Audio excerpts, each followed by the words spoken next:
startup teknologi bernama Brandwave ID yang mengalami krisis pendanaan yang mana mereka membutuhkan dana untuk mempertahankan operasionalnya.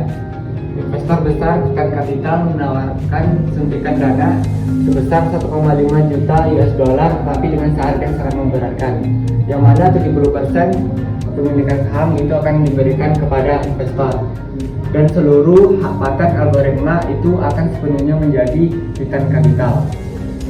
Seluruh pendiri hanya diperbolehkan bekerja sebagai karyawan di bawah tekanan manajemen yang baru. Sebagian CEO menolak dengan kesepakatan tersebut, tetapi dengan kondisi perusahaan yang hampir bangkrut, mereka terpaksa menerima kesepakatan tersebut. Nah, dan akhirnya perusahaan kehilangan kendali dan inovasi, dan mereka diakuisisi sepenuhnya oleh investor.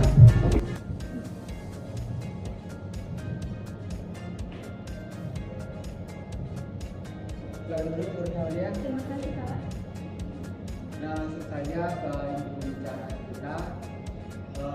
Teknologi yang milik perusahaan kalian sudah terkenal di Silicon Valley, yang mana semua orang sedang membicarakan tentang perusahaan kalian.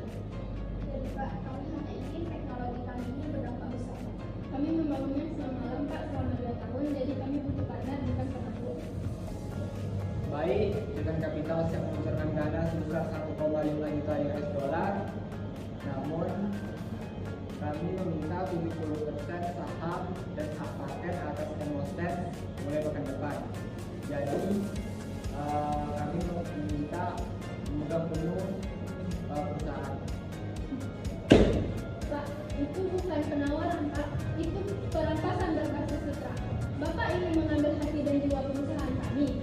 Bapak itu terlalu besar. Tapi Pak, teknologi itu semua kami dalam perusahaan kami Pak. Baiklah, di sini saya akan berkata jujur. Saudara memiliki runway selama 8 minggu.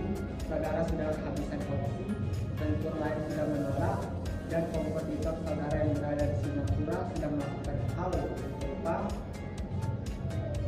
Dengan atau tanpa kalian, teknologi ini juga akan muncul pada akhirnya.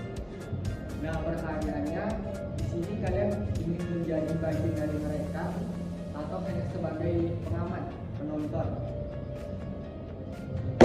Ini manipulasi Pak. Ini realitas bisnis.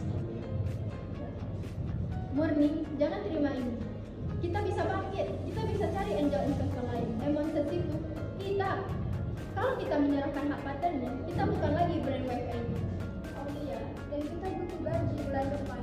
Proyek klien kita juga belum dibayar. Kalau perusahaan ini mati, sekarang kita bangun akan hilang seketika. Aku tidak siap semua orang hilang pekerjaan karena ego kita.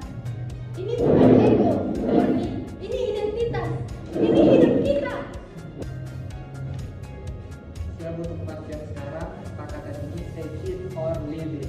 Leave it, Murni, leave it. Maaf Aulia, tapi aku harus menyelamatkan perusahaan ini.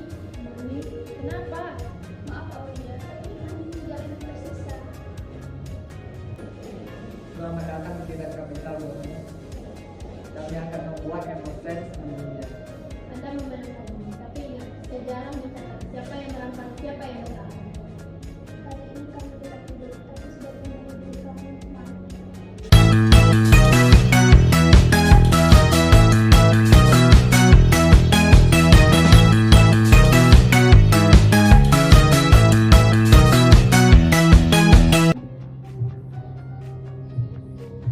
Terdapat suatu studi kasus antara dua perusahaan, yaitu perusahaan logistik, antara perusahaan Sky Express dengan perusahaan Transgo, di mana kedua perusahaan tersebut dimintai oleh Kind Global Prize untuk membuat satu proposal kerjasama, di mana di dalam proses proposal kerjasama ini harus memenangkan distribusi kontrak nasional sebesar 80 miliar rupiah. Konflik ini semakin memanas karena Sky Express meminta perbandingan 65 banding 35%, karena mereka merasa jaringan mereka lebih luas, sedangkan Transgo menolak hal tersebut dan mereka meminta perbandingan antara 50 banding 50%. Konflik ini terus memanas hingga pada akhirnya saling menjatuhkan reputasi satu sama lain. Sehingga melihat ketidakprofesionalan hal tersebut, Global Press memutuskan untuk tidak menjalani kerjasama antara kedua perusahaan tersebut, sehingga baik Sky Express maupun Transgo tidak memiliki kesempatan untuk kerjasama dengan Global Press. Berikut proses negosiasi antara kedua perusahaan tersebut. Terima kasih Pak Dwi, Murni sudah hadir. Silakan duduk. Ini adalah pertemuan untuk menentukan siapa mitra logistik nasional kami. Kami mengharapkan kolaborasi, bukan kompetisi. Kami siap, Sky Express mempunyai jaringan luas dan akhir kami bisa memilih. Jaringan luas tidak berarti efisien, Pak Dwi. Transgo mempunyai teknologi yang lebih unggul. Kami meminta saudara berdua untuk membuat konsep kerjasama ke depan. Bagaimana pembagian operasional yang sudah disepakati? Sky Express mengambil 60%, wilayah distribusi, Transgo mengambil sekarang. 65, Pak Fadli, itu bukan kerjasama, itu kolonisasi. Kami tidak akan menerima jika perbandingannya tidak 50-50%. Murni, Transgo bahkan tidak mempunyai wilayah kapasitas negara. Secara efisien SLA, kami mengalahkan perusahaan kalian selama 2 tahun berturut-turut.